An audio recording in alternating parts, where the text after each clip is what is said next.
Donc, bien-aimés frères et sœurs dans le Seigneur Jésus, bonsoir. Une fois de plus, une joie pour moi d'être avec vous autour de cette émission qui est la vôtre, que votre lumière luise. Et depuis un temps, nous sommes dans la série sur la famille. Et depuis la semaine dernière, nous sommes en train de parler de comment on peut se sentir aimé dans sa famille. Et aujourd'hui, nous poursuivons dans cette sous-série et le titre du message de ce jour, c'est « Les paroles valorisantes dans le foyer ». Et comme nous l'avions déjà dit la semaine dernière, nous devons chacun, en ce qui nous concerne, nous sentir bien dans notre foyer, nous sentir bien aimés dans notre famille. Et le langage donc de l'amour sentimental diffère selon donc les personnes, que ce soit les grandes personnes ou les enfants. Nous avons chacun un langage différent pour exprimer notre amour. Nous avons un langage différent aussi pour recevoir l'amour de l'autre. Et il y a plusieurs moyens d'expression donc par lesquels chaque individu peut manifester son amour pour l'autre. Et il se trouve rarement dans un couple deux personnes qui expriment leur affection par les mêmes moyens. Pour les moyens d'expression de notre couple ou avec nos enfants, ce qui est valable pour l'un ne l'est pas forcément pour l'autre. Ce qui veut dire que chacun aura la façon de s'y prendre pour dire à l'autre « je t'aime ». Même quand c'est dans des gestes ou par de simples regards, chacun a sa façon, une façon particulière à lui d'exprimer son amour vis-à-vis soit de son conjoint ou vis-à-vis de son enfant ou encore de l'enfant vis-à-vis du parent ou même les enfants entre eux. Nous devons donc comprendre que dès le départ dans la famille, nous devons, avec notre conjoint, nous devons regarder quelles sont nos manières de faire, quels sont les moyens ou encore notre approche pour manifester l'amour vis-à-vis de l'autre. Et le plus important, c'est que nous puissions faire en sorte que notre partenaire ou notre conjoint ou encore notre enfant se sente aimé, se sente bien dans sa peau, se sente bien dans la maison et dans la famille. Qu'ils se sentent aimés. Juste en résumé, qu'ils se sentent tout simplement aimés et qu'ils soient dans un bien-être mental, psychologique, émotionnel, qu'ils soient dans un bien-être et que sa vie au niveau de la famille soit une vie où il est paisible, où il est en paix, non seulement avec lui, sachant que les autres l'aiment, que les autres aussi soient en paix avec lui. Mais ce qu'il faut savoir, c'est que le langage est un code particulier. Un langage d'amour, c'est un code particulier que chacun va développer. Et chacun va développer ce code-là pour s'exprimer. Ce n'est pas forcément par des paroles. Ça peut être soit par des gestes, ça peut être par même le simple sourire. Mais chacun a ses codes pour exprimer à l'autre comment il est en train de développer l'amour ou d'exprimer l'amour pour lui. Pour certains, ils se sentent aimés quand ils reçoivent des paroles valorisantes, quand ils reçoivent des compliments verbaux qui les motivent réellement dans ce qu'ils sont en train de faire. Et ces paroles valorisantes-là sont des paroles qui les remplissent d'énergie. Et ils se sentent bien. Et ces gens, tous ceux qui aiment des paroles valorisantes, tous ceux qui se sentent bien avec des paroles valorisantes et qui sentent qu'on les aime quand on leur dit des paroles valorisantes, généralement, ce sont des gens qui n'aiment pas trop de remontrances, qui n'aiment pas trop qu'on soit tout le temps derrière eux en train de leur faire des reproches ou encore en train de les ramener en arrière ou de les diminuer par rapport à certaines façons de faire. Donc c'est dire tout simplement que quelqu'un qui est tout simplement amoureux ou encore qui est porté plus sur des paroles valorisantes, mais qui est régulièrement assailli par des reproches, par des remontrances ou encore par des situations où on lui fait comprendre qu'il n'est pas à la hauteur, c'est une personne qui ne va pas facilement sentir l'amour, qui ne va pas sentir qu'on l'aime, qui va même se sentir diminué, ou encore une personne qui ne va pas voir de valeur en lui. Et c'est une personne qui va se sentir mal à l'aise dans sa peau. Parce qu'on est tout le temps en train de lui faire comprendre qu'il n'est pas à la hauteur de certaines situations. Et nous devons comprendre que les paroles valorisantes sont pour ces personnes-là une source de motivation, une source d'encouragement. Et ces paroles valorisantes sont là pour leur dire tout simplement « nous t'aimons ». Et ce sont des indices pour eux. Et des indices qui disent à ces personnes-là qu'ils ont de la valeur. À ces personnes-là qu'elles sont appréciées par les autres. Et à ces personnes-là que nous voyons qu'elles sont particulières et dans leur particularité, et nous les aimons telles qu'elles sont. Je ne suis pas en train de dire ici qu'il faille flatter forcément soit un conjoint ou un enfant pour qu'il accède à nos désirs. Je ne suis pas en train de dire cela. Mais nous devons comprendre que dans un foyer, nous avons tous besoin des paroles valorisantes qui vont libérer notre potentiel, des paroles valorisantes qui vont nous amener dans une situation où on est tellement encouragé qu'on est prêt à faire mieux, soit dans la famille ou même dans notre entourage. Et la semaine dernière, nous avions parlé de cette maman qui avait été tellement félicitée par son mari parce qu'elle avait lavé des habits et les habits étaient tellement bien lavés, elle les avait mis sur une corne et son mari était tellement content des vêtements, des habits qui étaient bien lavés qu'il a félicité sa femme. Il lui a dit, tu es véritablement une bonne ménagère. Regardez comment tu as lavé ces habits qui sont devenus très propres. Et elle était tellement encouragée par ces paroles-là. Elle s'est sentie tellement valorisée qu'elle est partie vers les habits. On ne savait pas ce qu'elle voulait faire. Elle a enlevé les habits de la corne et elle s'est mise à les laver de nouveau. Tellement elle était contente, elle était encouragée. Voyez à quel point une parole valorisante peut impulser une personne dans une action. Une parole valorisante peut amener une personne dans une autre dimension. Et nous devons apprendre à exprimer verbalement notre appréciation à notre conjoint. Quand nous apprécions notre conjoint pour l'une ou l'autre raison, nous devons pouvoir exprimer cela. Nous devons exprimer cela. Et nous devons permettre à notre conjoint ou à notre enfant d'être affirmé dans certaines situations. Affirmons notre conjoint, affirmons nos enfants par des propos valorisants.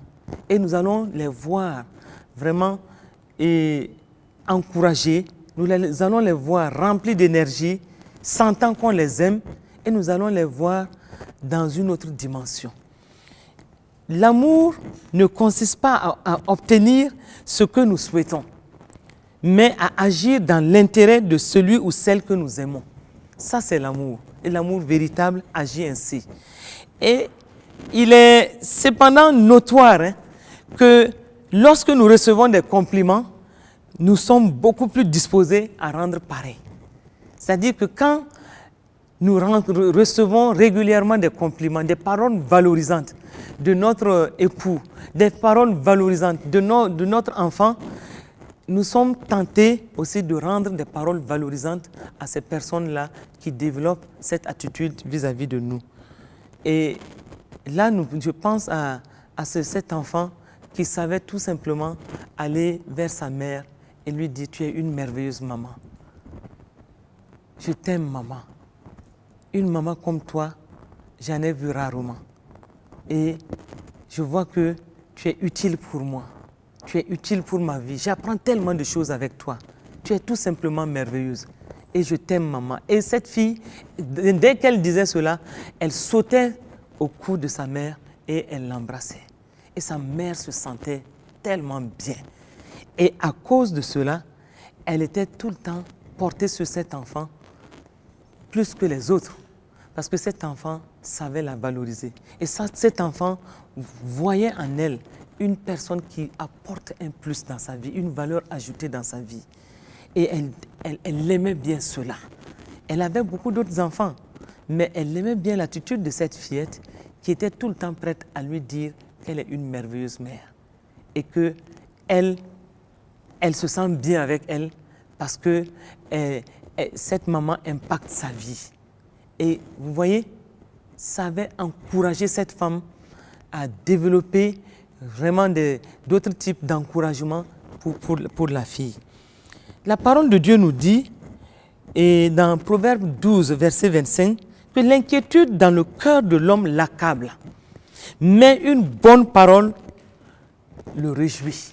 Une bonne parole réjouit le cœur de l'homme. Donc ça, c'est le roi Salomon, dans toute sa sagesse, qui a pu dire cela.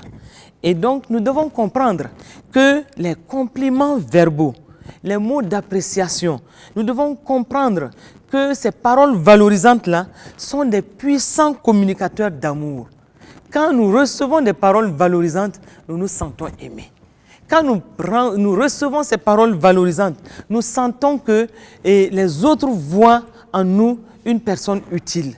Et cela ne peut que nous donner de l'énergie et nous pousser à l'action pour les domaines dans lesquels nous sommes donc valorisés.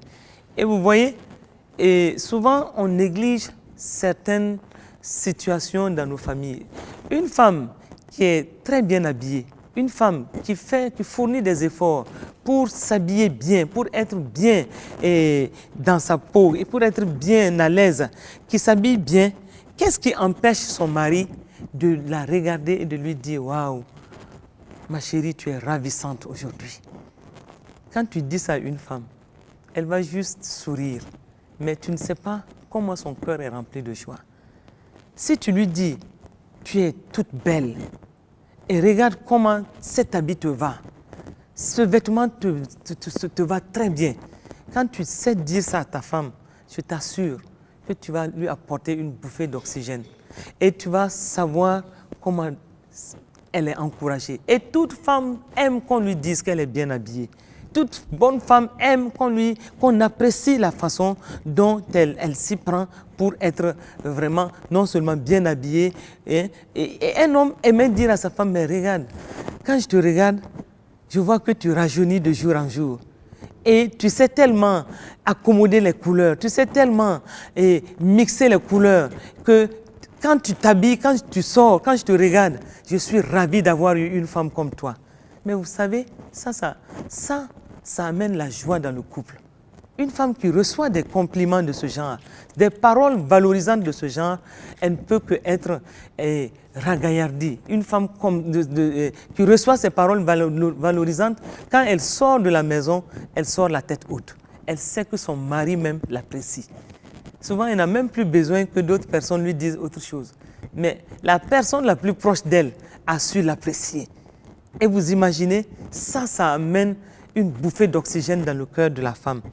Et qu'est-ce qui t'empêche de lui dire, quand elle fait un bon repas, ne viens pas tout simplement t'asseoir, manger et te lever et ne pas apprécier ce qu'elle a fait. Peut-être qu'elle a pris vraiment du temps pour faire un bon repas pour toi, homme. Mais quand tu arrives et que tu prennes le temps pour manger ce repas, tu te délectes de ce repas, s'il te plaît, prends cette petite minute-là pour lui dire que certainement tu es la meilleure des spécialistes dans ce type de repas. Quand tu dis ça à ton épouse, je t'assure, elle va prolonger même cette recette-là. Elle va faire encore mieux dans cette recette. Ou encore, elle va développer d'autres recettes parce qu'elle veut écouter ces compliments venant de son mari. Son mari qui lui dit, tu es une bonne cuisinière, tu fais de la bonne cuisine.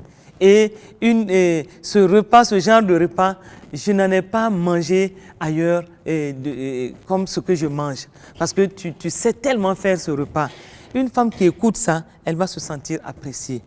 Et une femme aussi qui va voir son mari pour une fois en passant, venir l'aider à faire la vaisselle, qu'elle puisse aussi dire, j'apprécie tellement quand tu prends de ton temps pour venir m'aider à faire la vaisselle. J'apprécie ça tellement. Vous savez, quand tu dis ça à un homme qui a pris quelques minutes pour t'aider dans la vaisselle, mais dès que tu lui dis ça, tu as semé en lui l'envie de vouloir de refaire, de reposer ces mêmes gestes, et tu as semé en lui cet encouragement pour revenir une prochaine fois t'aider. Et il va se sentir aimé par sa femme, qui lui dit tout simplement, vraiment j'apprécie quand tu prends de ton temps et tu viens m'aider à faire un peu la vaisselle. Hein? Un homme, même si c'est de son devoir, mais qui arrive, qui prend de son temps pour chercher une aide pour son épouse, pour trouver peut-être quelqu'un qui va venir rester avec les enfants. Il s'est soucié de toi. Il s'est soucié de la vie familiale. Et il a trouvé quelqu'un pour venir garder les enfants parce que tu es occupé, tu dois faire des courses. Mais prends le temps, toi femme, de lui dire merci d'avoir trouvé quelqu'un pour garder les enfants. Je suis très sensible à cette initiative-là. Je suis très sensible à ton geste d'amour. Quand la femme arrive à reconnaître cela et à l'exprimer, je t'assure, tu as mis dans le cœur de cet homme-là l'envie de recommencer de tels services pour toi. Et il va le faire. Il ne va même pas se laisser supplier. Quand il va te voir dans une situation où tu as besoin d'aide, il ne va même pas attendre que tu viennes lui demander de l'aide. Il va le faire pour toi. Parce qu'il sait que tu as un cœur reconnaissant. Il sait que tu sais reconnaître des choses qu'il il fait pour toi. Et aussi, quand il rend certains services, je parlais la dernière fois de cette femme qui a vu son mari pour faire sortir la poubelle. Mais quand tu vois un mari venir s'humilier, prendre la poubelle, sortir la poubelle, mais il faut quand même reconnaître que c'est un geste d'amour qu'il a posé. Parce qu'il aurait pu dire, ça c'est pour les femmes. Ou il aurait pu dire, quelqu'un d'autre peut le faire. Mais il s'est humilié pour le faire. Toi, femme, tu dois reconnaître que cet homme s'est humilié pour le faire. Ne lui réponds pas mal. Au contraire, remercie-le d'avoir eu cette initiative. Et apprécie son geste. Quand tu vas apprécier verbalement son geste, tu vas l'affirmer dans ce qu'il est en train de faire et tu es en train de lui montrer que tu es sensible à tout ce qu'il est en train de faire pour toi.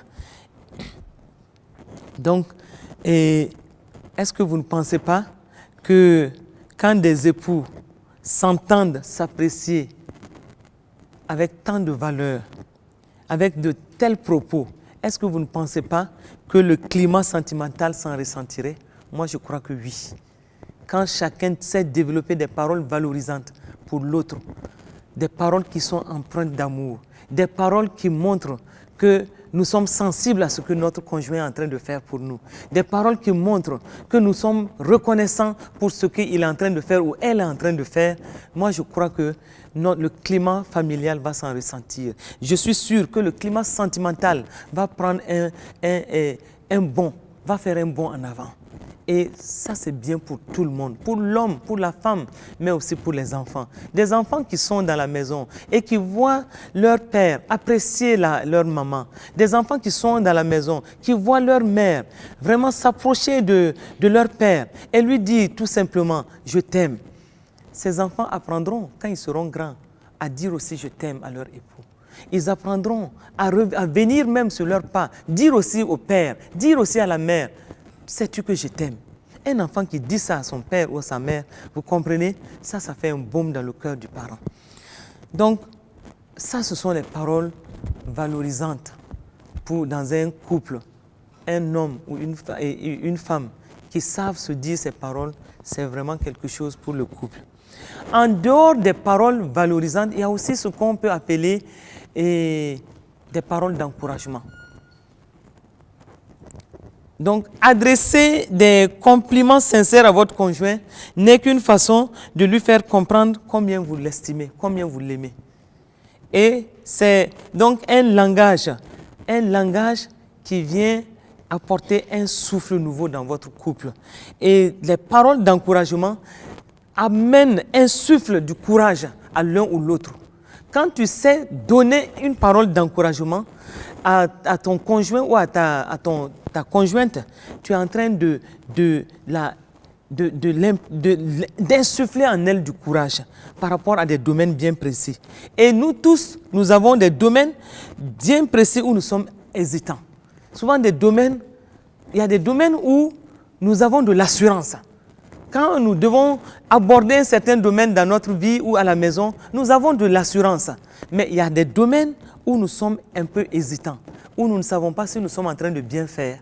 Mais une parole d'encouragement viendra nous confirmer, soit dans le domaine, ou encore nous encourager à faire de meilleurs pas dans ce domaine. Parce que nous savons en ce moment que notre conjoint est en train de nous y encourager. Et donc, il y a un potentiel en nous, souvent un potentiel qui sommeille en nous. Mais nous avons besoin souvent simplement que notre conjoint vienne avec une parole d'encouragement. Et quand il vient avec une parole d'encouragement, vous voyez tout de suite ce potentiel-là se réveiller. Un potentiel qui sommeillait, tout de suite, vous voyez ce potentiel-là qui va commencer à se révéler. Et vous allez vous rendre compte que, je ne savais pas que je pouvais être capable de faire telle chose. Mais voici mon mari même m'y encourage. Mon mari même en train de reconnaître que j'ai ce potentiel-là. Donc, j'ai toutes les raisons en ce moment de développer ce potentiel-là. Et souvent, quand nous manquons de courage, ce qui nous empêche souvent de prendre des initiatives positives, c'est souvent les paroles d'encouragement à côté. Et donc, des paroles d'encouragement viennent vraiment comme un souffle qui va vraiment nous amener de l'avant pour nous donner de l'assurance par rapport à des choses que nous pouvons faire et qui étaient là, qui sommeillaient. Et quand je parle de ce domaine, je pense à une femme que je nommerai Alissa. Et cette femme, c'est une femme qui avait toujours aimé tricoter. Et c'est une femme qui avait suivi des cours de couture, mais aussi de tricotage. Et très rapidement, elle s'était rendue compte que le tricotage la passionnait plus que le côté couture. Bien qu'elle ait suivi quelques cours d'enseignement, quelques cours dans les deux domaines, mais elle était beaucoup plus passionnée par le tricot. Et donc, quand elle avait fini ses cours, elle s'était mariée. Elle s'était mariée et quand elle a eu son premier bébé, elle a commencé tout doucement à faire le tricot. Et chaque fois, son mari la voyait s'exercer dans ce domaine. Donc, à un moment, elle a confectionné certains vêtements, et elle a tricoté des habits et elle a soumis ces habits-là elle est partie vers une boutique et elle a présenté ces habits dans une boutique. Des vêtements de bébé et des petits pullovers. Donc, elle a amené ça dans une boutique de vente de vêtements. Mais elle a essuyé le rejet. Tout de suite, les gens lui ont dit que ça ne les intéressait pas et que ce n'était pas bien fait. Ces habits-là ne pouvaient pas avoir de place dans leur boutique.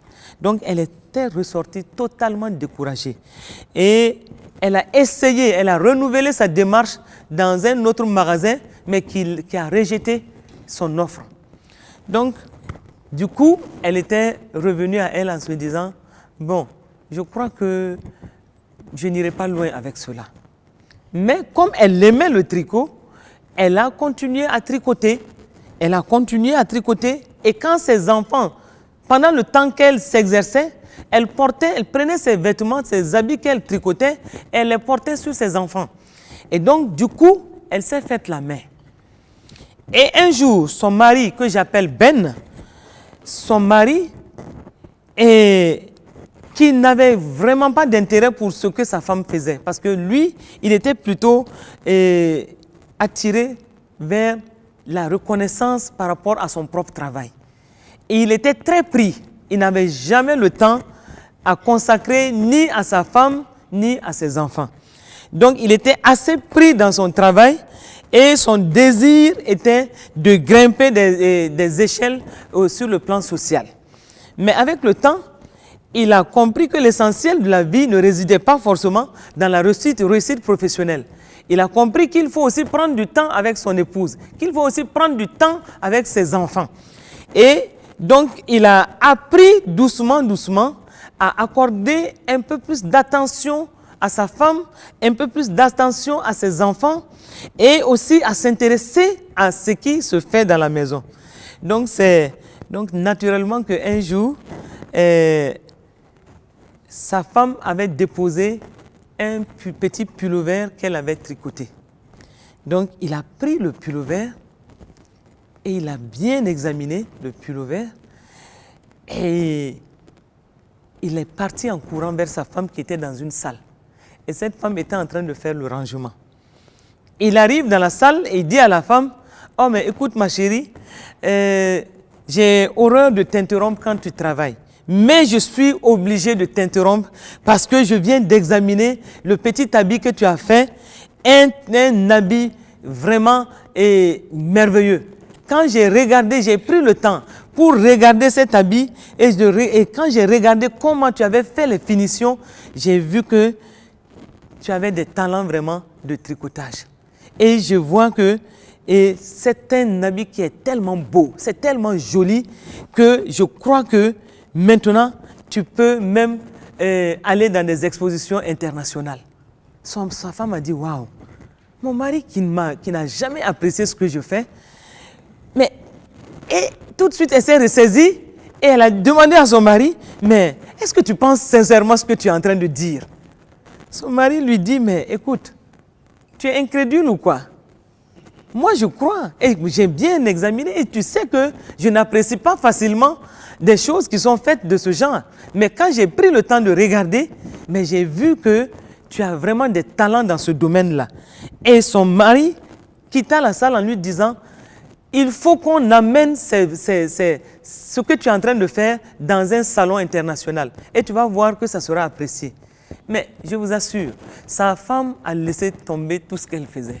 Elle est restée et dit que, mais waouh, comment mon mari, ce mari que je connais, qui est très avare en appréciation, c'est cet homme-là qui est en train d'apprécier ce que j'ai fait ainsi.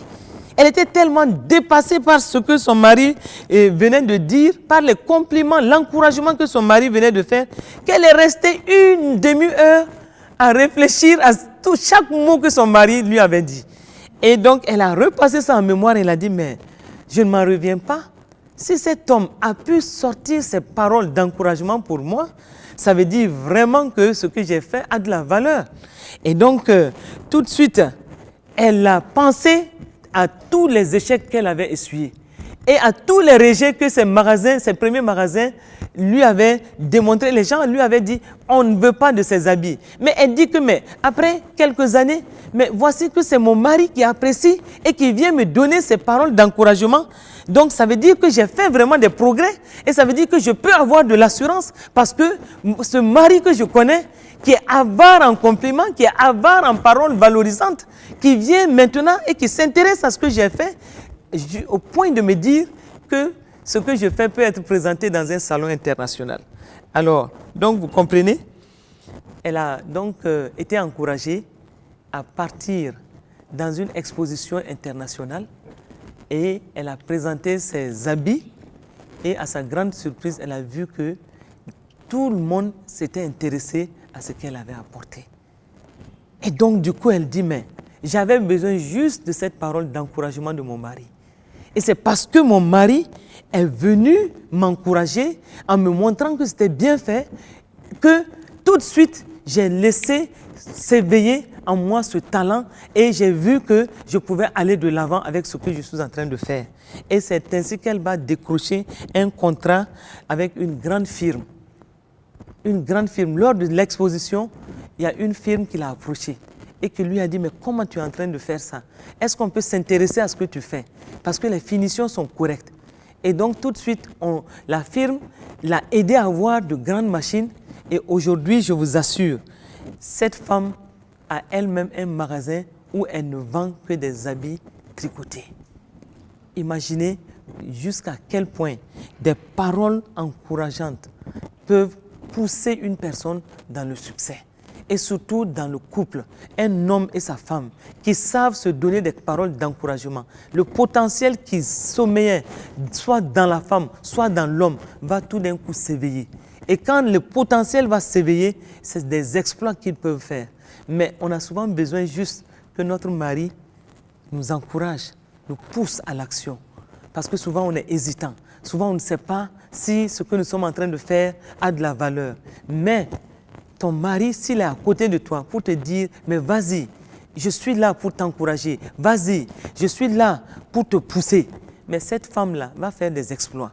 Et on ne va pas reconnaître cette femme. Tout simplement parce que les paroles sont des paroles qui la propulsent en avant, qui la propulsent dans l'assurance, qui la propulsent, oui, dans une sorte de sécurité.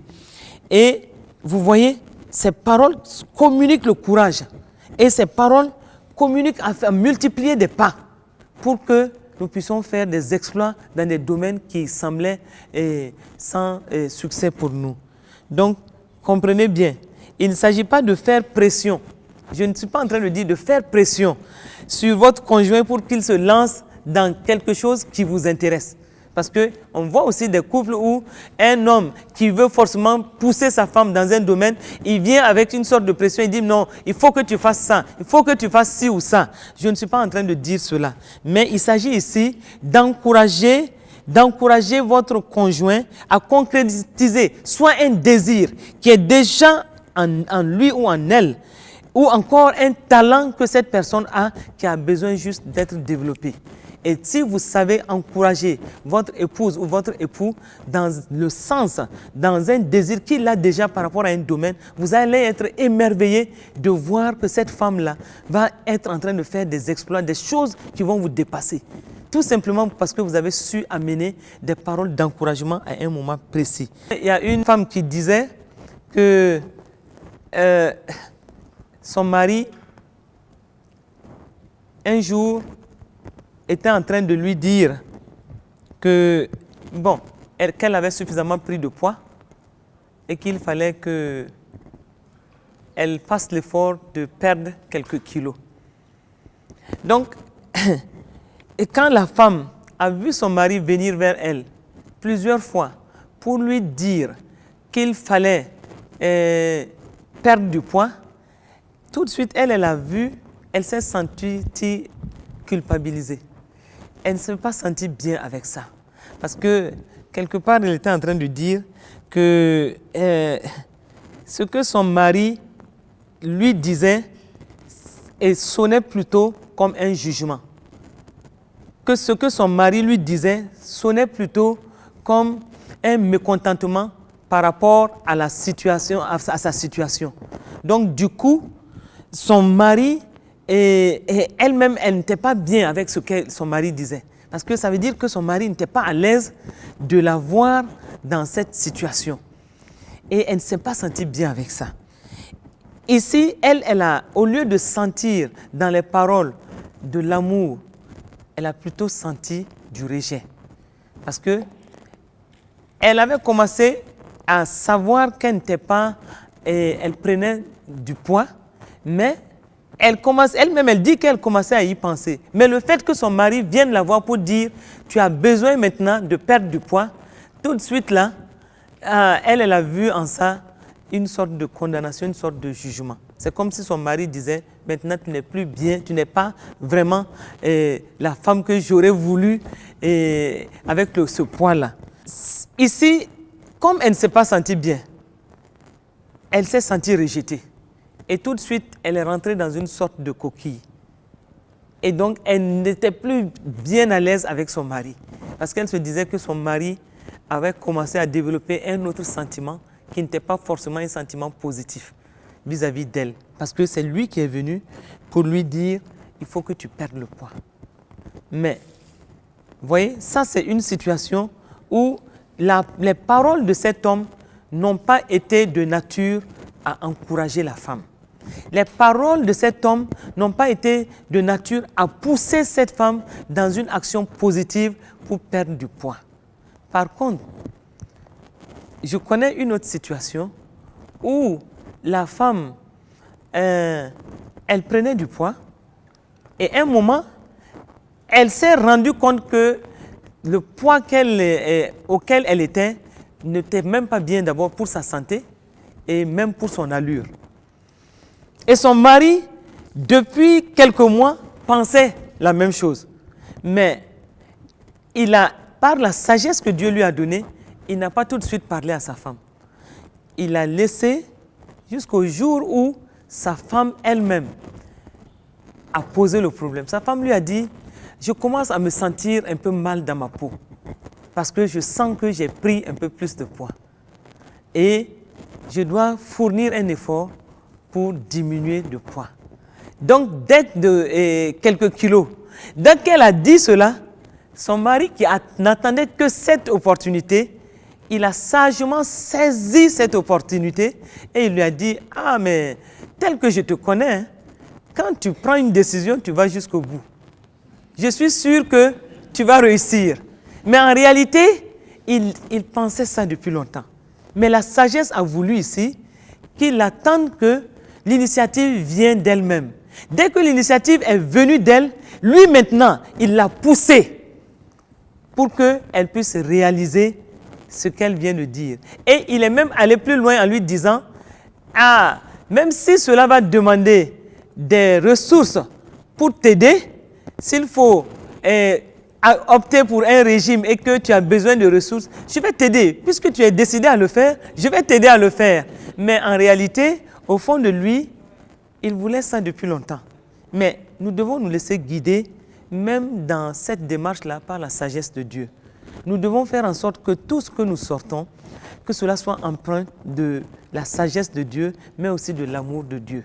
Et si, en ce moment, nous savons nous y prendre, tout de suite, nous allons gagner notre conjoint, nous allons gagner nos enfants.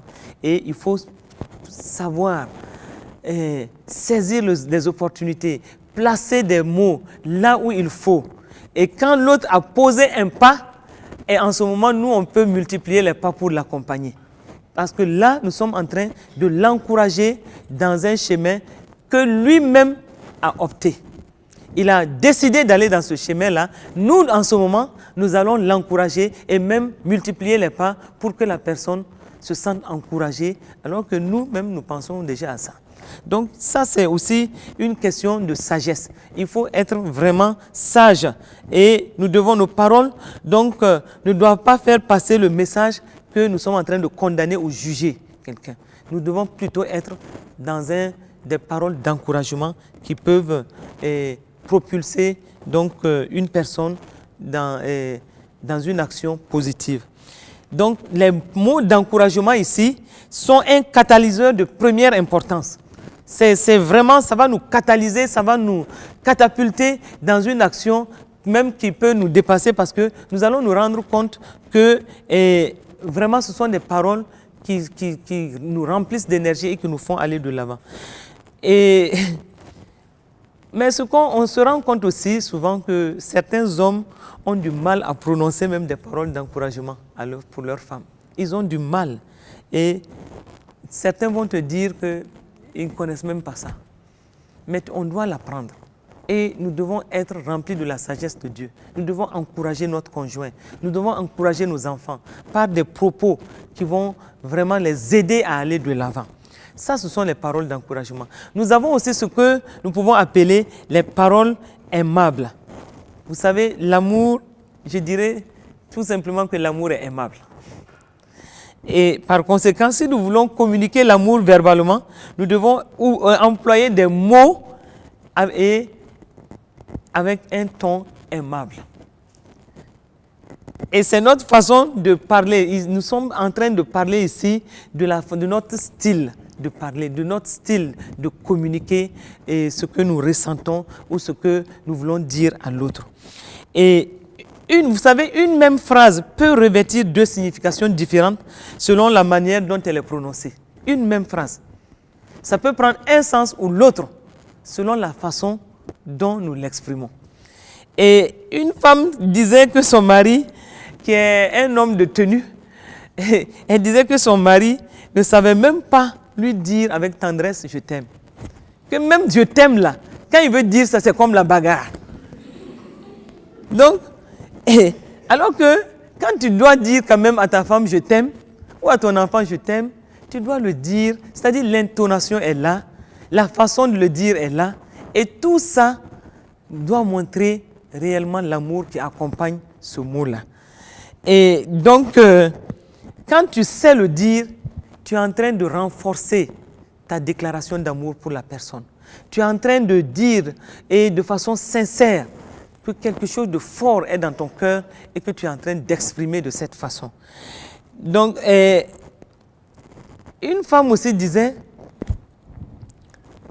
que sa fille manifestait une telle sagesse, souvent que quand elle venait la voir, elle lui disait dans un ton vraiment reposant, elle veut que sa maman fasse des choses pour elle. Mais maintenant, quand elle venait, elle disait dans un ton tellement reposant, elle dit, tu sais maman, je serais tellement ravie de te voir faire la vaisselle ce soir parce que je n'ai pas le temps. Parce que c'est elle qui doit le faire. Mais elle vient, elle dit à sa maman, je serais tellement ravie. Et son ton accompagne sa requête. Donc, quand elle dit ça à sa maman dit que dès que cette fille lui dit ça, elle est désarmée. Tout de suite, elle accepte tout ce que l'enfant vient lui dire, elle accepte. Mais après, elle se rend compte que, en réalité, elle sait simplement s'y prendre. Donc, nous pouvons arracher des choses à notre mari ou à notre femme juste en utilisant un ton et accompagner nos mots avec un ton tellement reposant et tellement affectueux que la personne ne peut pas résister en ce moment. Quand nous savons émettre nos messages avec un ton d'amour, avec des mots d'amour, nous sommes sûrs de gagner tout notre entourage en commençant par notre mari ou notre femme. Et notre conjoint va interpréter également toujours nos propos en fonction aussi de l'intonation. Vous voyez, quand par exemple, une situation se passe entre un homme et une femme, bon, l'homme peut venir avec un ton carrément de bagarre pour poser le problème.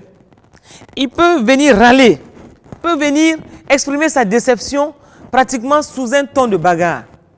Mais il peut aussi venir vraiment dans un ton qui exprime l'amour, qui exprime que, bon, il y a eu quand même une déception. Il a peut-être été blessé par une situation, mais il peut le dire dans un calme. Il peut le dire avec un ton reposant. Et une femme disait que son mari, quand il était blessé, il préférait se taire. Quand il se sentait dessus, il préférait se taire. Mais que plus tard, il venait tout simplement lui dire, je suis tout de même dessus et blessé, que tu n'as même pas pu gérer cette situation comme il se devait. J'ai été déçu et blessé. Mais la femme dit que le ton avec lequel l'homme parlait faisait qu'elle était obligée tout le temps de se remettre en question. La façon dont il posait le problème l'obligeait à se remettre en question. Alors que s'il venait et qu'il tout de suite il venait avec un ton de bagarre et il venait dire « mais voilà tu m'as blessé, je suis dessus », tout de suite ça va s'enflammer. Mais la femme dit que dès que cet homme vient vers elle, après une certaine situation, et qu'il lui dise dans un ton très doux, je suis tout de même déçu, je suis tout de même blessé parce que tu n'as pas géré cette situation comme moi je voulais. Et elle dit que tout de suite, ça lui donnait l'opportunité aussi, parce que le ton s'y prête, l'atmosphère s'y prête, ça lui donnait l'opportunité souvent de s'expliquer. Et juste après, ils se rendent compte qu'ils se sont compris. Mais si l'un vient avec un ton dur, un ton difficile, l'autre aussi va réagir par un ton difficile, tout de suite, ça va craquer. Et donc, nous devons apprendre à exprimer donc nos paroles et avec une voix qui prête à la paix, une voix qui prête à l'amour, une voix qui dit, c'est vrai, je suis dessus, mais cela ne veut pas dire que je te condamne. Cela ne veut pas dire que c'est forcément la bagarre qui s'installe entre nous. Mais cette voix est là pour dire, oui, tu m'as blessé, mais tacitement, cette voix est en train de dire, mais au même moment, je te pardonne et je suis prête à avancer avec toi. Donc nous devons apprendre vraiment cette manière qui a une haute importance et qui doit nous permettre vraiment d'apporter la paix et la joie dans notre couple, dans notre famille. Un sage disait, c'est le roi Salomon, une réponse douce calme la fureur. C'est-à-dire une réponse douce calme la fureur. Et si votre conjoint est en colère ou bouleversé et qu'il vienne déverser aussi des paroles blessantes ou incontrôlées, si vous voulez vous prouver votre amour pour votre conjoint, vous allez répondre non pas sur le même ton, mais avec suffisamment de douceur. Et on doit reconnaître la femme par la douceur. Nous devons reconnaître une femme par sa douceur. Et donc vous allez aussi interpréter le message reçu et quand votre mari vient avec un certain ton, il est en train de vous informer qu'il y a une colère en l'air. Il est en train de vous informer qu'il s'est senti blessé. Mais c'est à vous, femmes, de maintenir votre douceur de femme et de répondre avec douceur, avec calme, avec amour. Et en ce moment-là, vous allez prôner la paix et l'amour dans la famille. Et vous allez aussi, devant chaque situation, ce que nous vous recommandons, c'est toujours de demander la sagesse de Dieu, la direction du Saint-Esprit, mais aussi la sagesse de Dieu. Nous voulons que votre mariage, votre couple s'épanouisse davantage et davantage. Et c'est pourquoi nous vous demandons à l'homme et à la femme de garder le calme devant les situations et de prôner les paroles aimables, les paroles d'encouragement, les paroles valorisantes. Et aussi de savoir que devant les situations, nous devons absolument chercher à nous pardonner, ne pas garder le tort subi, ne pas garder dans nos cœurs des situations qui nous ont blessés. Et nous devons trouver l'opportunité le plus rapidement possible de parler de ces situations dans un calme, dans une douceur, pour nous pardonner en fin de compte et passer outre ces situations et continuer une vie paisible, parce que même là, nos enfants nous regardent et nos enfants regardent à la façon dont nous gérons les situations. Parce que nous sommes en train de leur communiquer aussi un mode de vie. Nous sommes en train de leur communiquer un mode d'opérer dans la famille. Et si nous savons nous pardonner, nos enfants vont emprunter ce chemin et un jour, ils seront des adultes qui savent se pardonner, qui savent se partager des mots d'amour. Et donc, nous pouvons aussi dire que chacun doit reconnaître que nul n'est parfait. Autant dans le couple, nous pouvons agir de manière idéale par moment, autant il y a des moments où nous pouvons nous retrouver en train vraiment de réagir de façon soit cruelle, de façon difficile, et nous pouvons être en train de commettre des actes malveillants vis-à-vis de notre conjoint. Et donc, nous devons comprendre que nous ne sommes pas parfaits. Donc, et si nous allons sur ce ton-là, nous devons apprendre à nous pardonner et à continuer une vie paisible, une vie remplie d'amour. Nous ne pouvons que assumer et reconnaître que nous avons mal agi par moment, mais nous pouvons demander pardon tout de suite à notre conjoint ou à notre conjointe et nous efforcer de faire mieux pour l'avenir. Et donc, si nous savons faire cela, nous allons garder une vie paisible dans le couple. Et nous devons toujours aussi, vraiment, devant toutes les situations, opter pour le pardon et aller dans l'amour, et l'amour entre nous, l'amour avec les enfants. Vous savez, souvent, dans des couples, nous voyons que on est étonné souvent de voir des gens qui gâchent leur journée en se rappelant toujours des choses qui se sont passées, soit la veille. Et là-dessus, je me rappelle d'une femme qui insistait toujours pour conserver, pour rappeler toujours ce qui s'est passé avant-hier et hier. Et son mari la connaissait pour ça. Et quand son mari dit que quand une situation se passe entre eux, le lendemain, dès qu'il se réveille, cette femme lui dit, commence à lui dire, « Ah, je n'arrive même pas à y croire, quoi. Ah, je n'arrive même pas à oublier ce qui s'est passé. » Et quand elle regarde, 1 heure après l'homme, elle dit, « Tu ne peux pas imaginer comment cette situation-là m'a fait mal, quoi. » Une situation qui s'est passée avant-hier. Donc depuis hier, elle a commencé à parler. Aujourd'hui, elle continue. Et son mari dit, lui, il va au travail. Quand il revient à 13h, en l'accueillant là, elle dit, mais tu sais, je n'arrive même pas à oublier ce qui s'est passé. Elle l'accueille à la porte, elle commence à dire ça. Et elle dit, je ne sais même pas comment, toi tu peux rester tranquille. Après m'avoir fait ça. Et tu vas tranquillement, tu reviens du boulot comme ça, tu ne parles même pas de cette situation. Parce qu'elle, elle veut tout le temps revenir sur cette situation. Et le soir, quand l'homme rentre, le soir, elle continue à lui dire, comment on peut maltraiter quelqu'un comme ça, et puis on oublie tranquillement, et puis on continue à vivre sa vie comme ça. Et à chaque instant, elle lui rappelle ce qui s'est passé. Et bien que son mari lui demande pardon, elle continue à lui dire, mais tu sais, tu devrais au contraire multiplier la demande de pardon. Parce que ce que tu as fait là, ça m'a fait tellement mal que je ne sais pas si je vais oublier. Et son mari dit, le lendemain matin, quand il se couche, à 4h du matin, elle va aux toilettes. Elle revient et dit, je me demande même si un jour j'arriverai à pardonner ça, quoi. Mais son mari dit que il y a eu des moments où il a mis des boules dans ses oreilles pour éviter d'entendre. Et elle le poursuit, elle lui dit, ah bon, tu oses même fermer tes oreilles parce que tu n'arrives même pas à réaliser ce que tu as fait de mal.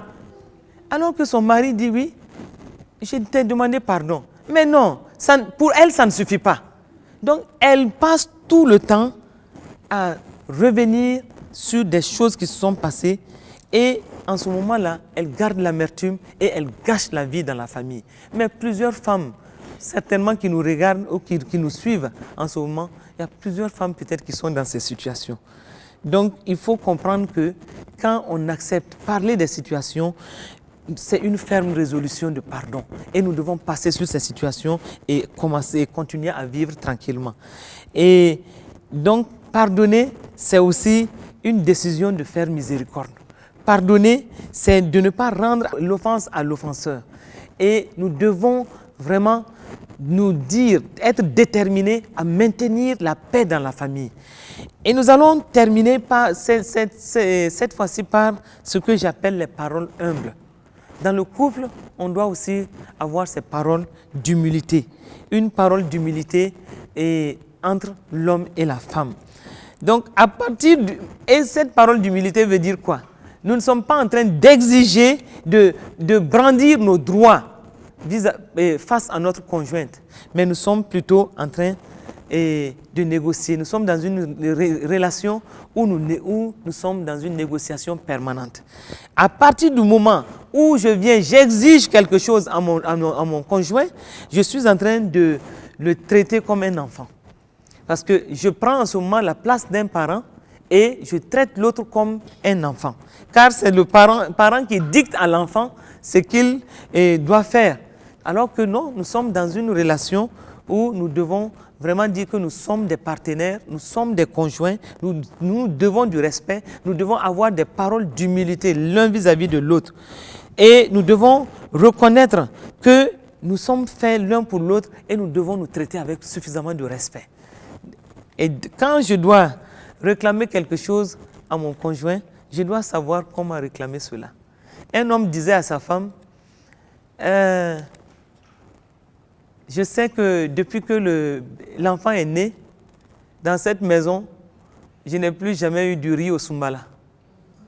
Parce que Et je me demande, quand j'aurai 2 enfants avec toi, comment je serai. Mais il aurait pu tout simplement dire à la femme, tu sais, ton riz gras au Soumbala, là, tu le réussis tellement bien. Est-ce que tu pourras en faire cette semaine? Mais en disant ainsi, c'est une parole d'humilité. Alors que lui, tout de suite, il dit, ah, depuis la naissance du bébé, je n'ai plus eu droit au riz gras au Soumbala ici.